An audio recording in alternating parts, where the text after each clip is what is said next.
Welcome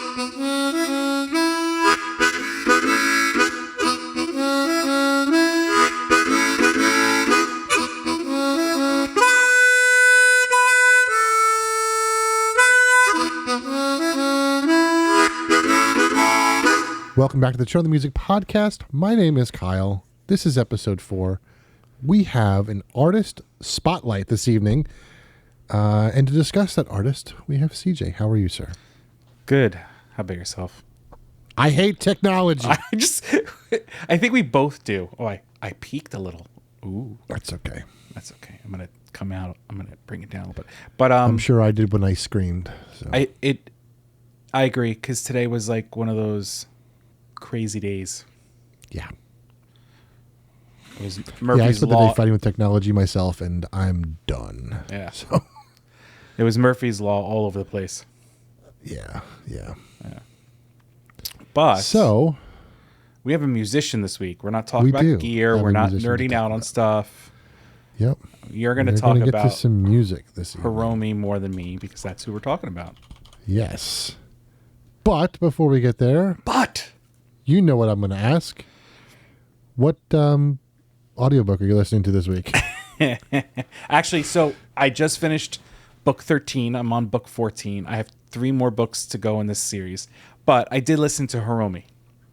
Cool. I listened to her the album from 2003. It comes up as like one of the essential ones.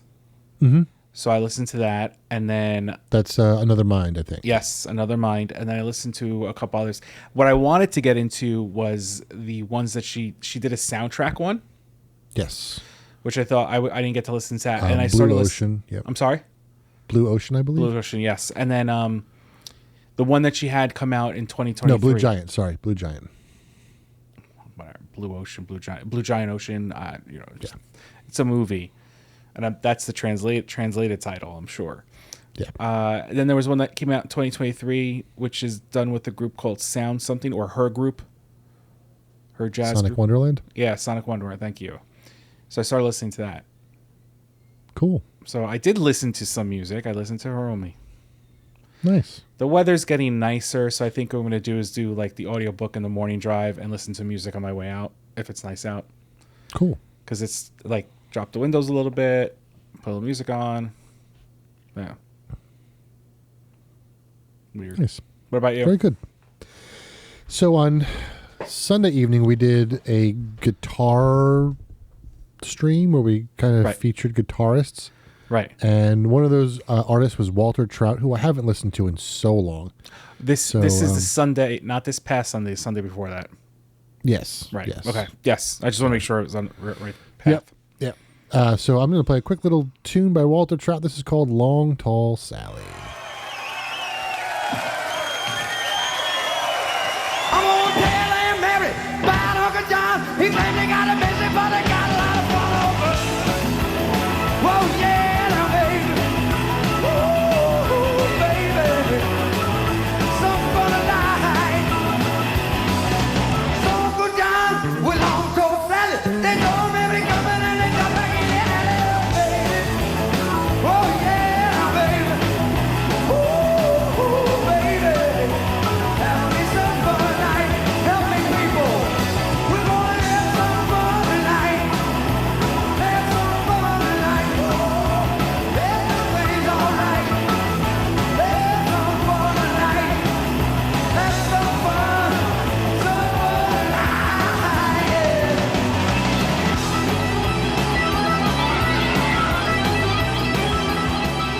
So Walter Trout, I listened to so long ago. Charlie, he introduced me. That's the word. I can do words. Yeah. So Charlie introduced me to Walter Trout a long time ago, and he's great. And He's got some honky tonk in him. Yeah. He's kind of a blues guy, but that's a little bit more honky tonk kind of fun stuff. So Yeah. that was one that we played on that Sunday evening. So. That's awesome. Yep. That's it. That was a fun song. Yeah. So we're going to get into an artist called Hiromi. Hiromi is I always thought she was Korean, and I didn't realize she was Japanese. So I apologize for that. But she, as you found out today, is in her 40s. She's 45.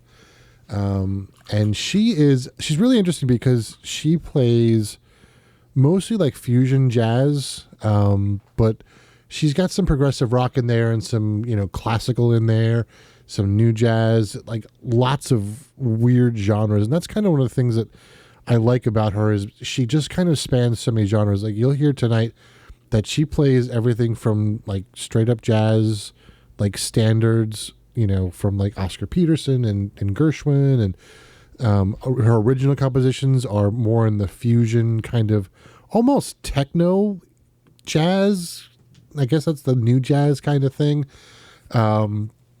And then covers of like pop songs, which you'll hear as well. So it's going to be an interesting evening. I figured we'd do what we kind of did towards the end of the season, where we just kind of start at the beginning of the catalog and just kind of go to see how, her music has progressed, if that's what you wanted to do. No, I think that's fine. And works? and we'll remind you at the end of the episode, but the Sunday after this is going to be specifically Hiromi. So if you really like her music, or you want to listen to full songs, because we're not going to be able to play full songs here, join us on Sunday at 7:30. The 28th. The 28th.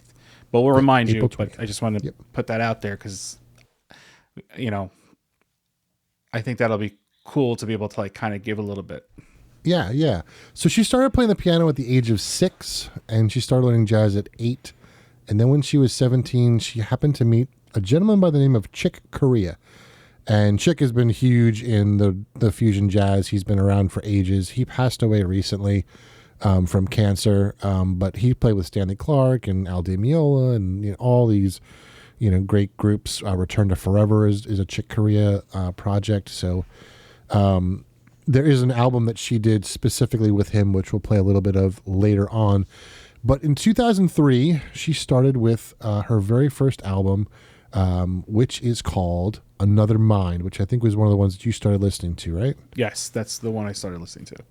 Yeah, this is one of my favorites because there's so much really good stuff on here. So the first song, it's the opening track, and one of the things that I've noticed about her as I was going through like her catalog, her opening track is almost always the title track of the album. In this case, it's not, obviously, because it's called XYZ, but she does a really good job of like grabbing your attention right from the beginning. Yes. And it just kind of goes from there. It's crazy, some of the stuff that she does.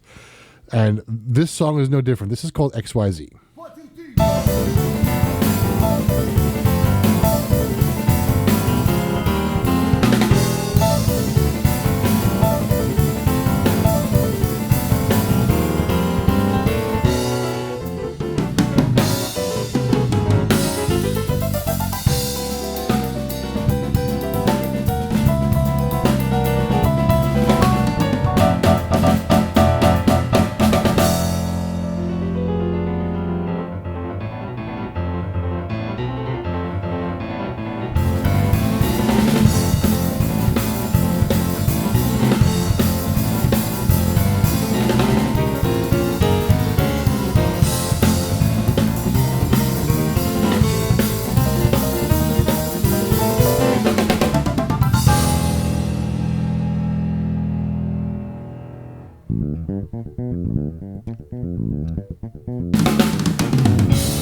So I'm going to let this play a little bit quiet for a second because I want to kind of talk about one of the things that's very common to her style, and you'll hear it a little bit here, is that she repeats these patterns over and over again, and then she kind of alters the rhythm and then sometimes alters the melody. And this, you hear like this kind of repetitive pattern, and then she kind of plays over it. This is very typical of her compositions.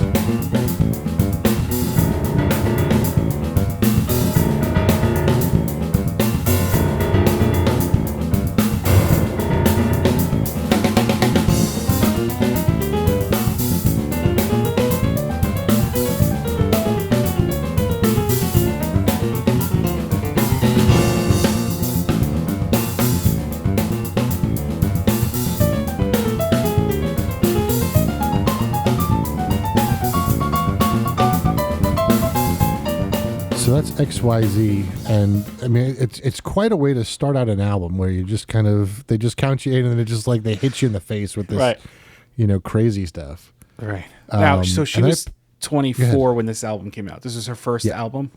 This was her first album. Like I guess solo album. I'm sure she potentially played on others, but yeah, and that's one of the things you'll find if you start looking into Hiromi. She's played with a lot of different groups. There's a lot of her stuff out there. Right. And it's such a huge range, and I think that I hope that I grabbed this wide range of stuff from her.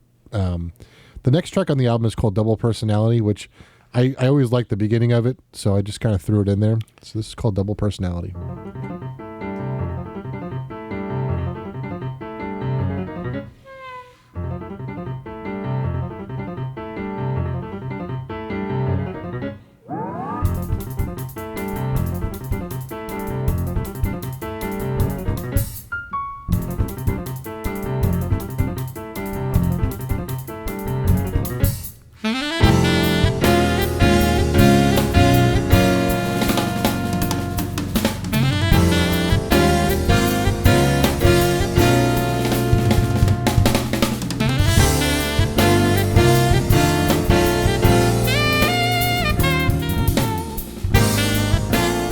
But you can really hear that repetitive thing, and then they stick in like other stuff to kind of break up that repetitiveness. That's just kind of a thing that she does, and she does it really well, I think. And it's an interesting. I don't hear a lot of other artists doing it that way. Right. Ooh, sorry, I thought I paused it. Now you found her through Corey Wong? Charlie again. Or Charlie. Yeah. Okay. So there were two artists that he like really started to like. Hiromi was one, and I can't remember the other one's name. We liked one but didn't like the other, and we'd always get them confused.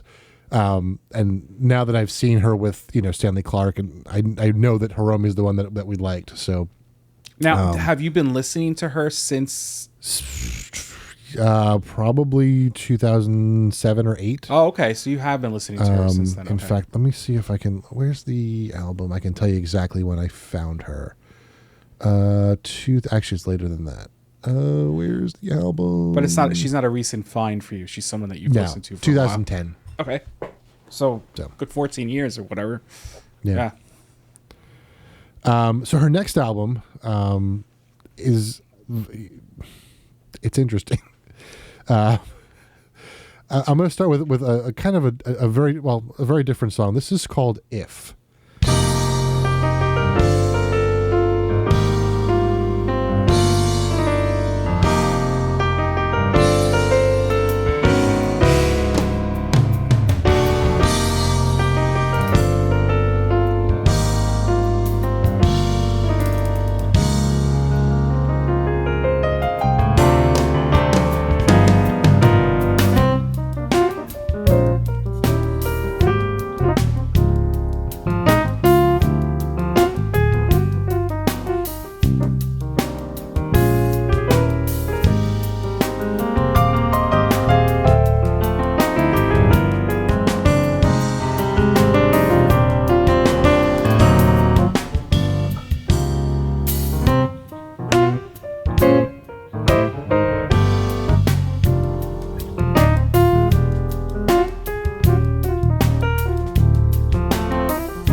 Plays a lot with rhythm, and you'll hear that in one song in particular later on. One title called "I Got Rhythm," obviously by Gershwin. I'm sorry, Oscar Peterson. Sorry, because I was like, "What? Wow, are you okay over there?" Yeah, no, I'm not okay. My brain is gone. That's so fun. And then this next one is the opening track to this album, which is called, I forgot to mention the name of the track of the album, Brain. Brain. She must be a fan of like games, like gaming, because there's a lot of like old school gaming sounds that she pulls out. And that's kind of what, like, at first I was like, she looks really young to be into some of this stuff that she's into. Mm-hmm. And then when I saw that she was 45, like basically she's a year older than me, I was like, that makes so much more sense.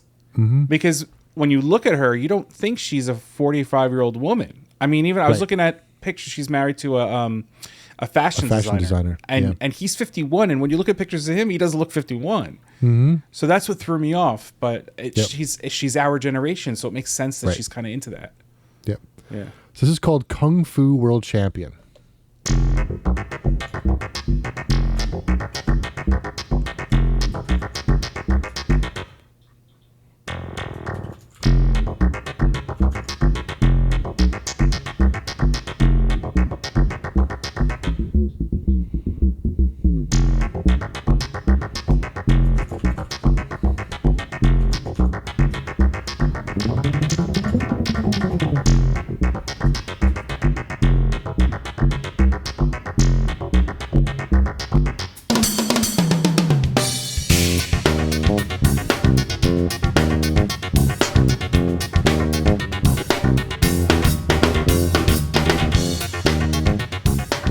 And then on her next album called Spiral, she does The Return of Kung Fu Champion, which sounds like this.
I just think it's so unique to have someone who's got the classical training that she has to experiment with this, electronic stuff. She does a lot of that stuff, and it's just unusual. And there are people out there who don't consider her a true jazz pianist because her technique is so good and so different. It's not the traditional jazz, technique. Which is funny because that goes back to like what we read about with Victor Wooten. Like technique is not really right.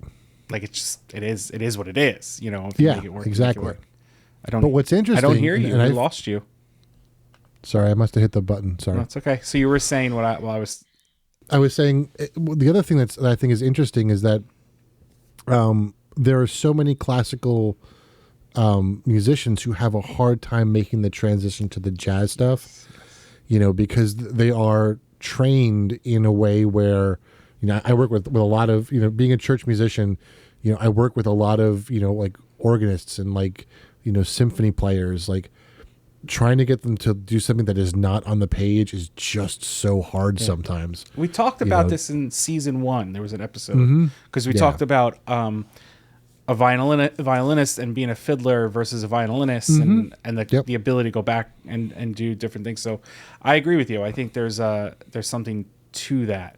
I love jazz. I will tell you right now, I can't play it for anything because it's not because I'm trained classically. It's because for some reason I just can't get into it. Now, this is 20 years later. Maybe that'll be different and I could do it. But it was just like back in the day, I couldn't do it. And I loved the music. So it wasn't even, because singing's different. Like if you train right, you can kind of go to any form of music. Whereas I played saxophone and they're like improvised and I'm like, note. Note. Because I didn't have it in me. Give me a classical piece in the saxophone, that was different, Right. So she's actually going to be in New York in November. I saw that. In Sony Hall. I may have to consider that. She's playing July 5th in Glinde Place.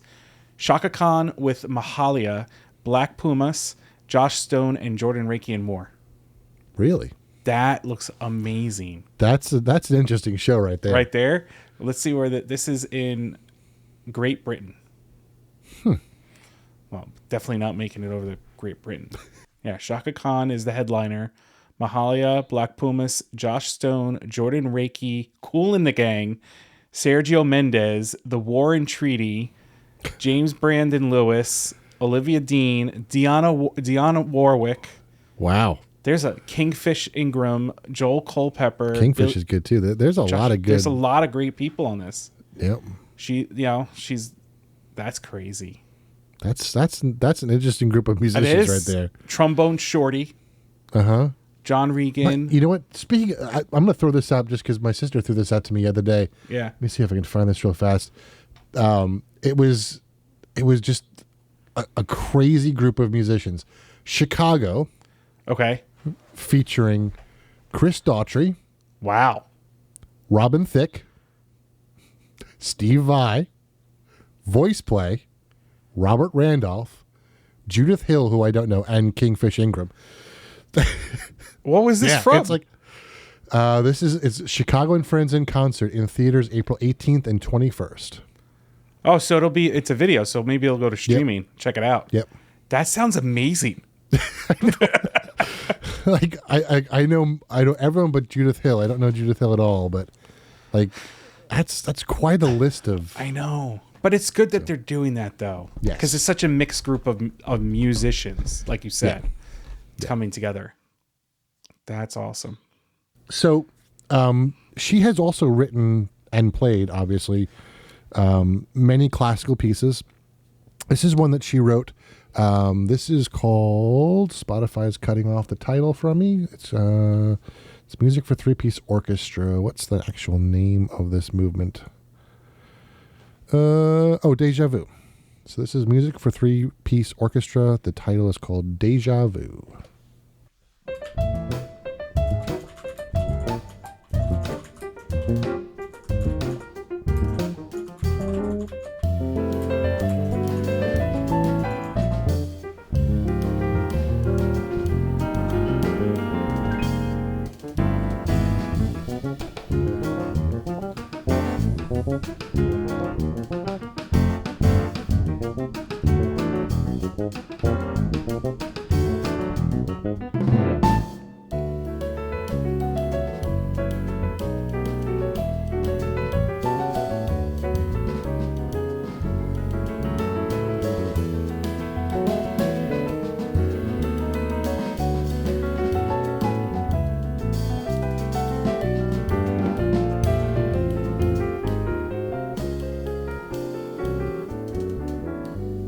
It's just so interesting how she combines them all into, this like homogeneous piece that still, while it's got classical elements, it's got elements of other stuff too.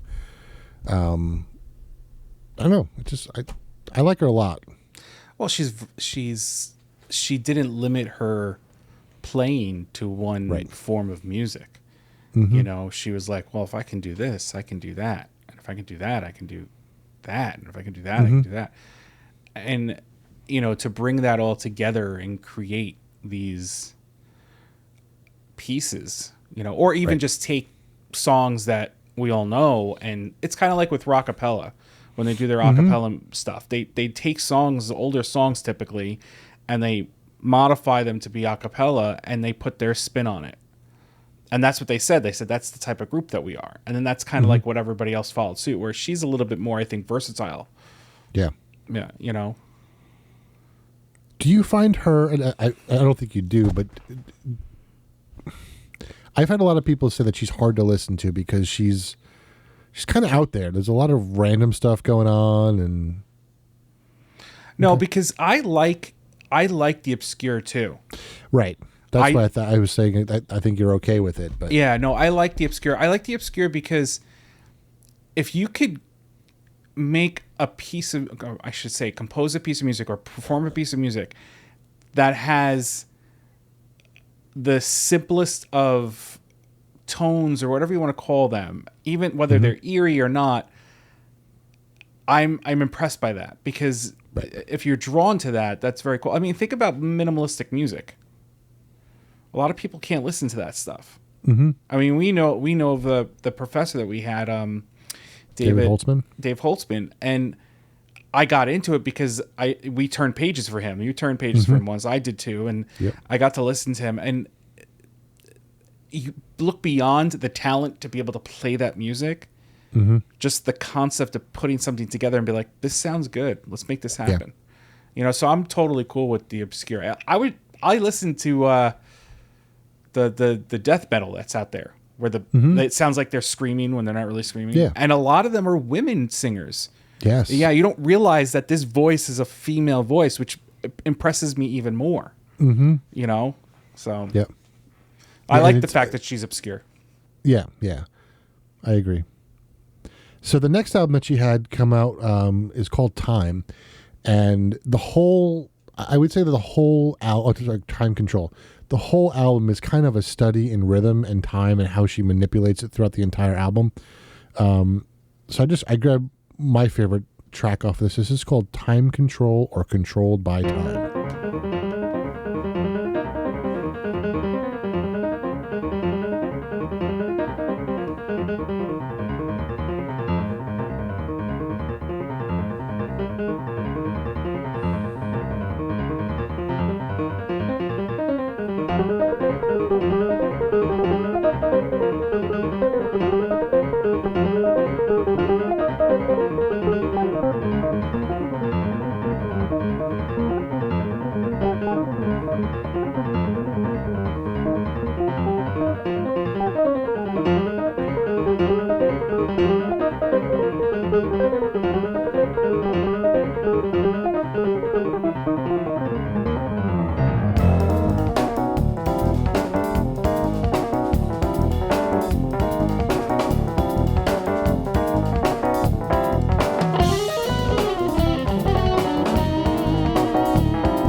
So there's that whole thing I was talking about before, how she really plays a lot with that repetitive stuff and just kind of plays over it.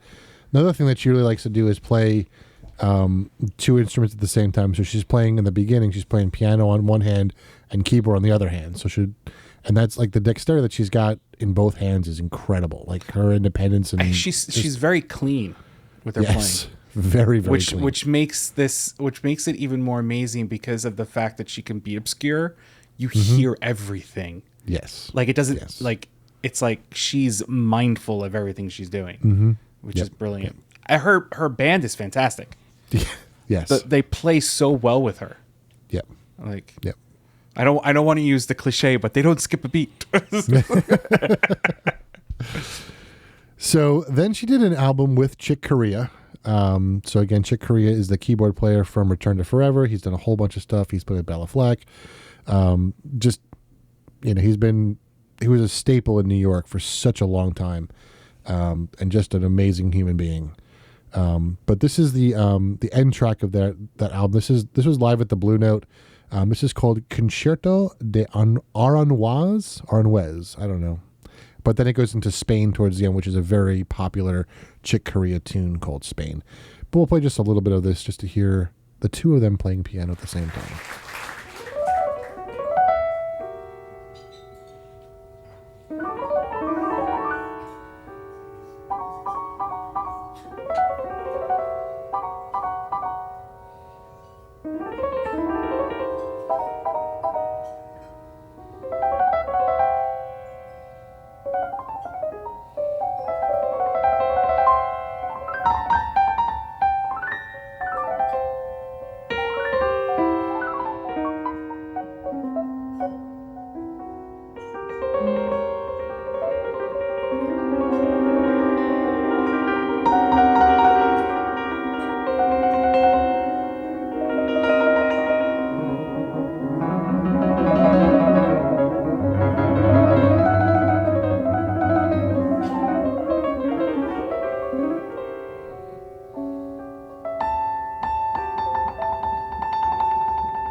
So this was the album I mentioned, I think it was last week we talked about this album that I used to listen to at the music store that drove everyone nuts because it was just like, I You're should so unmute good myself again, huh? You're so good at unmuting yourself. You know what it is when we live stream, I mute myself. Right. when we play, and I had a habit, and then I don't mute myself during the podcast, but when I pause the stuff, it's just kind of you hit it right. So what I was saying, what are you saying? I was saying that this is the album that I mentioned. I think it was last week, where I was at the music store, and this is the album that drove everyone nuts because it was just like so random and like chaotic. And right. What I love about this is like when you understand how Hiromi plays and how Chick Corea plays, it's very easy to tell who's playing what part. So I think that's just so cool to hear those different styles. Yeah, the distinction between the two of them. Yeah. So I'm just reading her bio on her site for her new quartet, Hiromi's Sonic Wonder. She cast bassist Hadrian Farroud. I'm assuming it's Farroud. Drummer Gene Coy and trumpet player Adam O'Farrell. And that started in 2016. And then then Farroud, he subbed for Anthony Jackson, who apparently she used to play with. So she's got, you look at who she's playing, and it's funny because she's probably, like we were saying, she probably played with so many people, but because she wasn't as well known as those people, they didn't realize that was who was on stage. Right. Yeah, and it wasn't until she put out her own thing that it's like, here you go, this is me. Yep. So the next two, I'm going to actually include these two in the show notes as YouTube links because you can actually watch her play these, and these are really, really impressive. So the first is off of her album called Sonic Bloom Beyond Standard, and this is an Oscar Peterson tune called I Got Rhythm. I'm sure most people recognize the tune.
And she plays a whole bunch of different variations on it, and it's just fantastic. It's brilliant. And then we get to a kind of a weird one. This is her arrangement of Pachelbel's Canon in D, which I can't stand the piece normally. It is just... but the way she plays it, I could listen to it. I also like the Piano Guys version. I don't know if you remember, I used that as when my wife walked down the aisle. That's the version we used. But that song after a while, I'm just kind of like, I can't. But when it's a cool version, I'm down for it. So I'm curious. So I would encourage you to listen to this because she does a lot of manipulation with the piano. So watching that and watching her do it live while the whole thing happens, I won't say too much about it, but we'll talk a little bit about it afterwards. So this is Pachelbel's Canon in D.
So what she does is she takes a metal ruler and she shoves it in the piano. And that's what causes that weird muted sound. And then halfway through she takes it out and then she goes crazy on the piano. But I love the way she plays with the rhythms. Yes. Like, it's so subtle. Yes. But if you listen to it, it's so good. Yep. Let's check that out. And if you I'll just fast forward just a little bit to get some of the more weird, not weird, but more like boisterous parts, I guess. Is boisterous the right word? I don't know. So just a couple minutes later in the piece. Yeah, flamboyant, sure.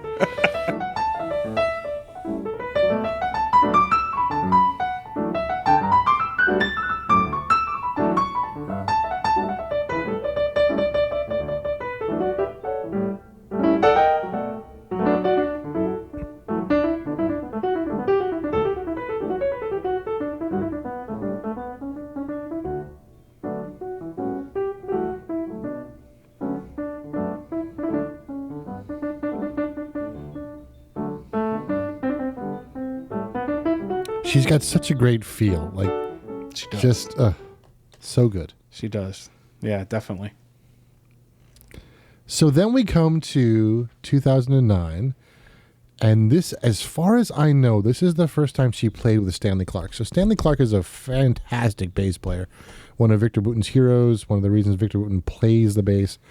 And you'll probably recognize this song. I'm not going to tell you the title because I think most people will know it. And I think going from what we just heard to this, interesting. Right.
course, is Under the Bridge, originally by the Red Hot Chili Peppers. Just so odd that, you know, that would come out of either of them. I know, but he's so good on the bass with that. Yeah, he is. So good. So we're going to have a Stanley Clarke evening because I've got a fun Stanley Clarke story. Yeah. Actually, two Stanley Clarke stories now that I think about it. I think I might have told them on the podcast, but we'll tell them again. So, Yeah. Speaking of Stanley Clarke, this is the album where I actually found Hiromi. Okay. And in fact, this is one of the stories that I will tell on the Stanley Clarke episode. So make sure you're subscribed to us so you can hear that story. So I saw Stanley Clarke, I think it was the Bottom Line in New York City. And Hiromi was not on tour with them, but this was the album that had just come out by Stanley Clarke. And this is a song, this is one of my favorite songs of all time, I think. It's up there. It's a Return to Forever song, which was written by Chick Corea, called No Mystery.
just love this song so much. I don't know why. There's something about it that it just... No, it's a great song. Yeah. So we're about halfway through, and one of the things we talked about in our first episode was that we're going to do a little bit of a meditation every episode. We forgot the last 2 weeks. But we were geeking out on stuff. Yeah, we were distracted. Yeah. So I thought it'd be interesting to do just a quick little, 60-second. Have you had a chance to breathe today? So, would you like to do it? Would you like me to do it? No, go ahead. But we forewarn that if you are driving, please don't close your eyes. Don't close your eyes or driving. You could still do the breathing process and practice. Yep. So if don't handle any large vehicles or tools. Yes. So, you may choose to close your eyes or not. Obviously, if you're driving, do not. But take a deep breath in and let it out. Take one more deep breath in and let it out. And this meditation we're going to do a little bit differently than the last ones. If you're able to close your eyes, you may certainly do so. But I want you to try and imagine the thoughts that are in your head as if they're on a movie screen. I just want you to watch them. Don't do anything with them. Just look at them.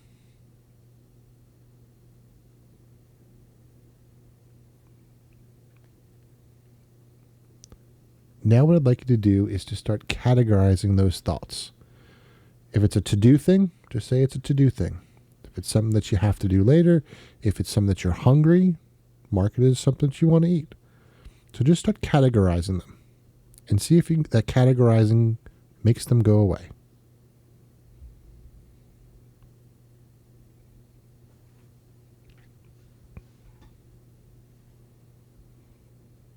And then I want you to imagine that the movie is over.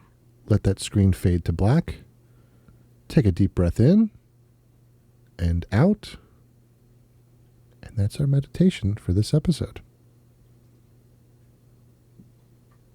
So, let's move on to some more Hiromi. So, she did another duet album with an artist called Akiko Yano. And we're kind of we've been talking about some of her covers. This is another cover that she did of a Bill Withers tune, one that you'll probably recognize called Lean on Me.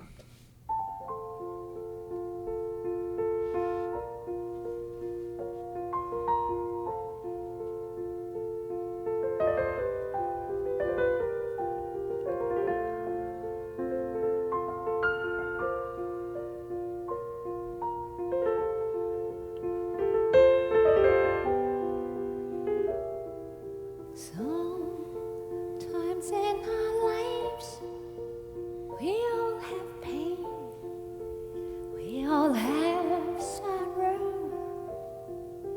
But if we are wise, we know that there's always tomorrow. Lean on me when you're not strong, and I'll be your friend. I'll help you carry on. Oh, for it won't be long till I'm gonna need somebody to lean on.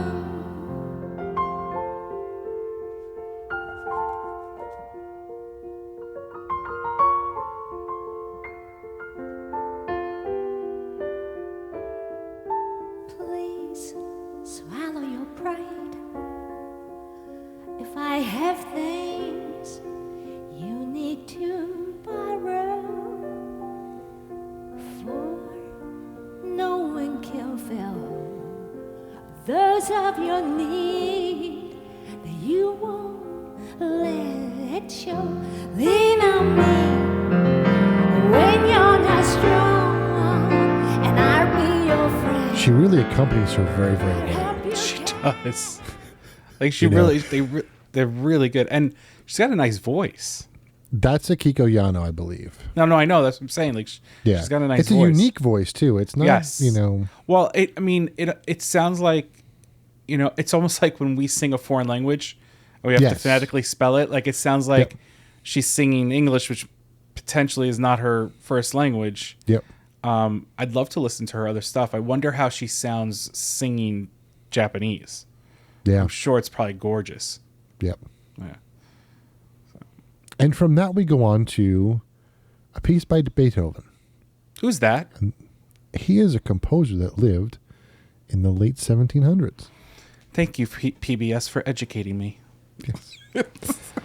So Not I affiliated. think we actually played this one on stream once a long time ago, but this is the Beethoven Sonata number 8, the Pathetique Sonata in C minor. And it's got a little bit of normalness and a little bit of jazz to it. So take a listen to this.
I think I said it was the opening. It's actually the second movement, not the opening. But Either way. yeah, either way. I actually got into an argument with someone about that song. What do you mean? With that piece. Huh? How so? They were trying to convince me that it was written by Billy Joel. Oh, I And thought I it was was. I thought that's his name was Beethoven. No, So Billy Joel, for those that don't know, used that to write the song This Night. It's the same melody. right. And yeah, it's written by Beethoven. So Billy Joel wrote it first, and then Beethoven used it to write his. Yes, 200 years earlier. Right. Well, I mean, time travel. It's there. Exactly. You know, Yeah. so- yeah. So that's exactly what Yes. happened. Great. I'm glad we're all on the same page. Yep. So then we have another suite that she wrote. This is off of the album is called Move, and this is called Sweet Escapism. This movement is called Reality.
She's so good. She Just is. so good. I have to. So- I have to put all her music together and listen to it because I'm really. I always said I'm really digging it. I was like, oh, I caught myself. All right, whatever. I'm Yeah. really digging it. Really digging it. I'm digging it. So we move on to the album called Alive, which came out in 2014. This is the title track. And I chose this because it's one of those tracks that, like, it just grabs you. So.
This track in particular, I think, really shows the influence that Stanley Clarke had on her. That opening is so typical of like a Stanley Clarke opening track on any album that he's done. Right. It's just like majestic, kind of orchestral, like, and then she goes into her own stuff. So being able to bridge that gap between the two styles, I think is really kind of neat. Right. No, she's she really has. She's one of those that can play through everything, like we were saying. Like she really can. And it's very rare to find, like you said earlier, a musician that can do that. Yep, for sure. All right, next one is called In a Trance. This is off the album called Spark from 2016.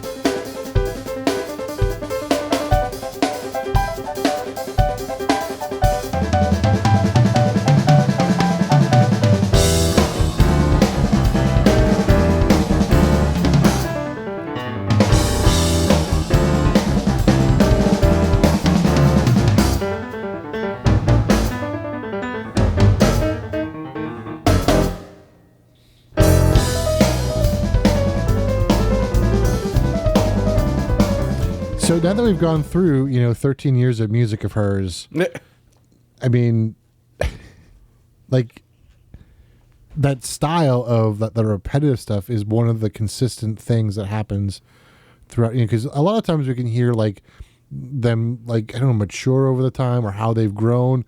But like this is still a style that she's kind of embraced and just kind of really leans hard into this repetitive thing, but then also doing slight manipulations to rhythm to kind of get you kind of feeling off balance a little bit.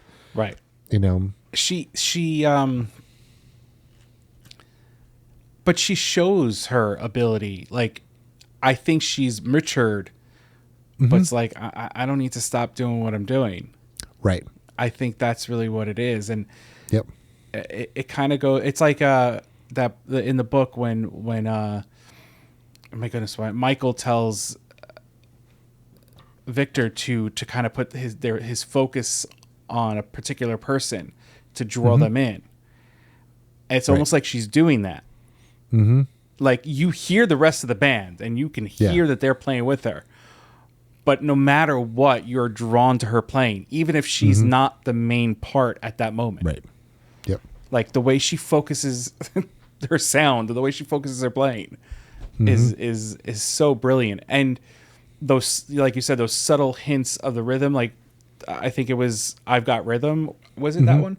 Where she'll hit like the first note hard and then like maybe like the second one hard and then the same, but in the repetitiveness it's the differences. It's just, it's brilliant.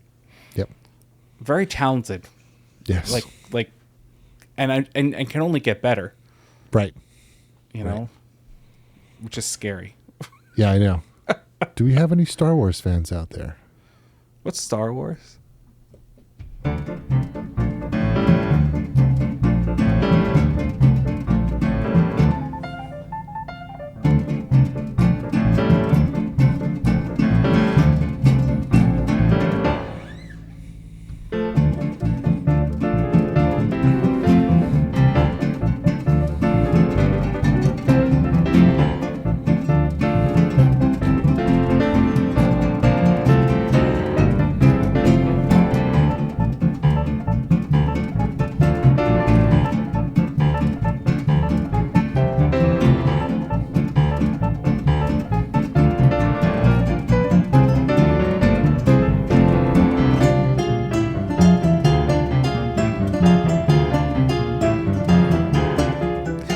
He's a harpist? I think so, yeah. I was just looking. Edmar Castaneda. Nieda? Maybe it's Nieda. Nieda, I think. He's a harpist. That's pretty cool. That's brilliant. Yeah, he's a harpist. Wow. I've actually never listened to this album before. It's called Live in Montreal, right? Yep. I don't know if you went through it, but like and he has a couple like for Jaco. I'm sure it's Jaco Pastorius, right? And then they have 4 songs that are called The Elements: Air, Earth, Water, Fire. Looks like it's a good one. But he's a harpist. That's pretty cool. I at first I wasn't sure. I was like, is he a guitarist? Like, but no, that's pretty cool. Oh, look at this song you have up next. It's from your favorite this band. one hurts. Yeah, but you have to like her version if you put it up there. I do, yeah. And honestly, I like the original too. So, but here we go.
The opening of that reminds me of an etude by Liszt called Fa.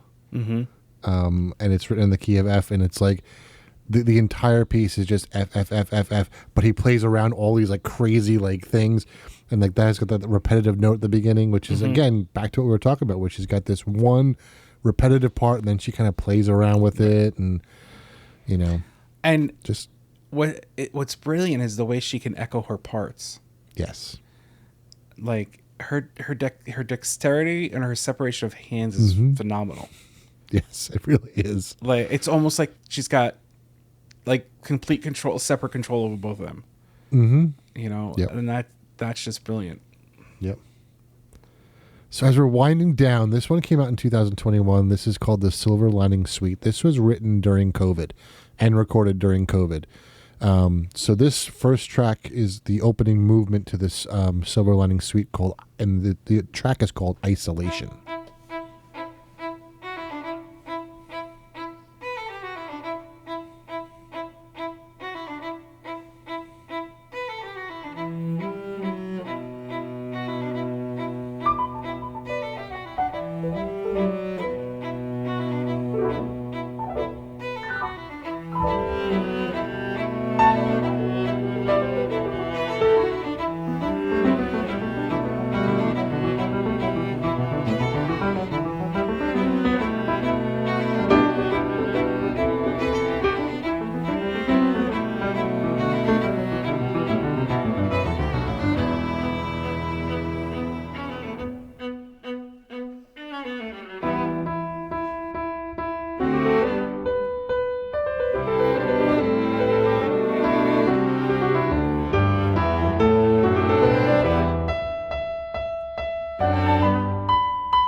Super interesting about this whole suite, and especially like the first movement, it starts out in isolation, but it's almost like it's kind of like we were during the pandemic, where it was like we started like isolating, but then we found ways to start to come together, and and I kind of get that feeling of as the instruments come in, they're trying to find their way to play together. So does she play all the instruments? No, she hired. These are instruments from the New Japan Philharmonic. Okay, that she hired to play with her. that's awesome. So, then she wrote a soundtrack to a movie, which I don't know anything about. The movie is called Blue Giant, which I assume is probably the ocean. Maybe, I don't know. I don't know, but It looks very anime-y, if Yes. that's a word. So, it looks very musical related. yeah. I'm curious. So this is called Impressions off of Blue Giant.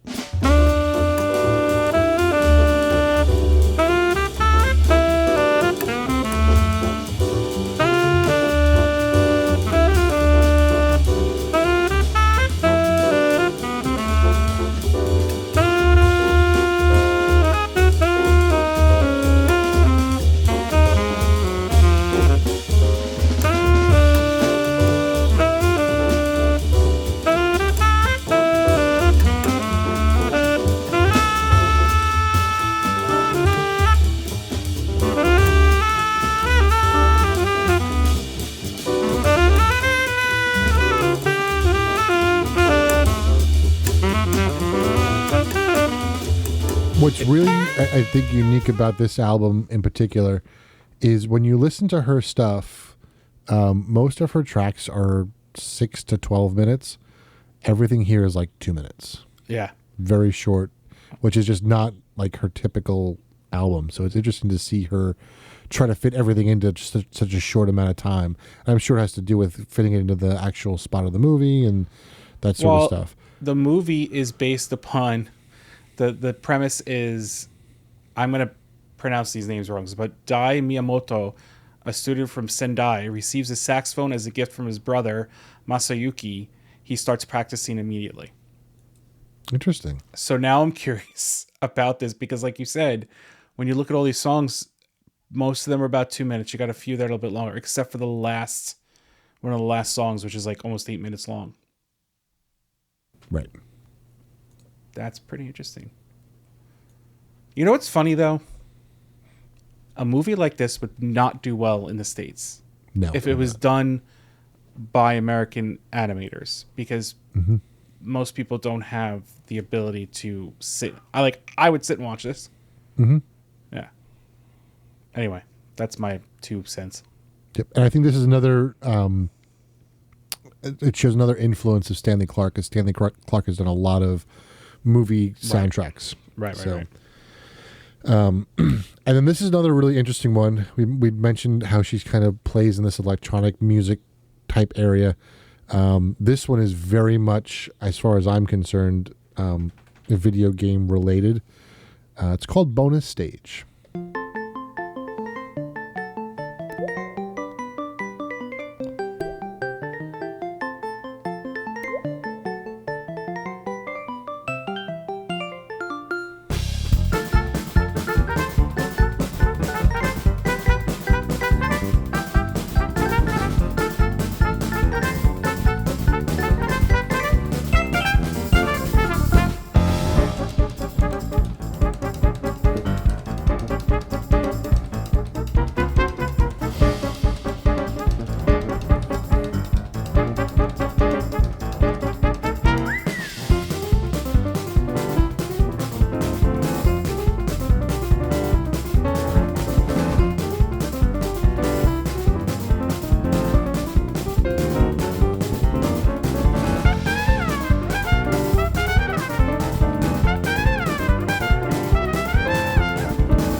Have you ever played Super Mario Odyssey? Yes. I was thinking that's exactly what I was thinking. The one where they're in New Donk City and you had to find the musicians. Like, this is totally that soundtrack. Oh, my goodness. I love it. Her name, Hiromi, means generous beauty. Interesting. Mm-hmm. It also has like prosperous, tolerant, generous, beautiful, truth, complete.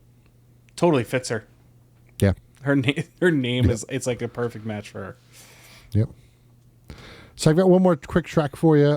This one is another one of the ones that's going to be a video that you should watch because the playing on this is so impressive. But this is called The Tom and Jerry Show.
Such an amazing performer, and she is just amazing to watch as she's at the piano. She's dancing and crazy hair all over the place, and I want to see her live.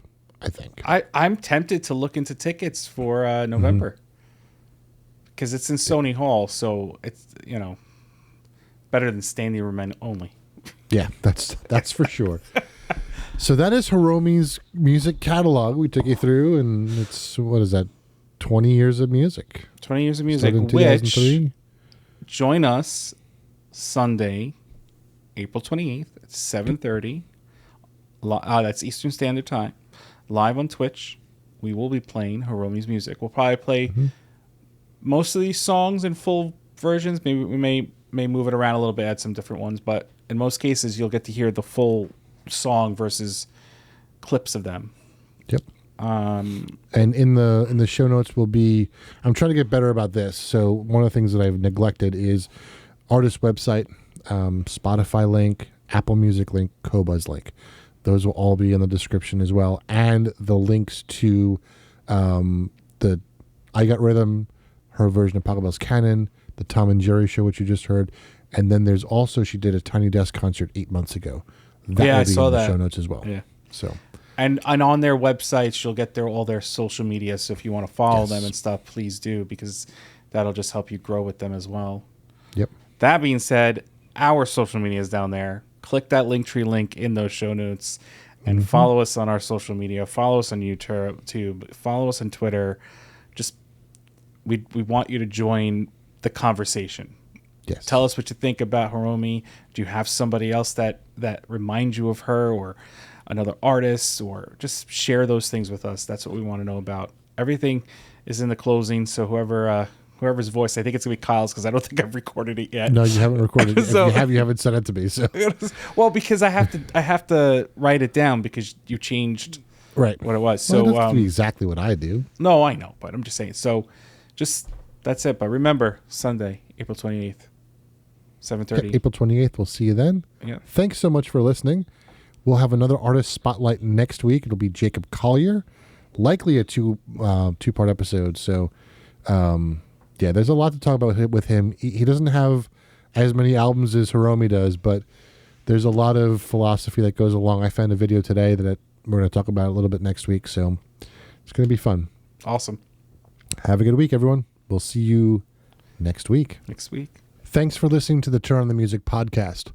Make sure you check our link tree in the show notes for our social media accounts.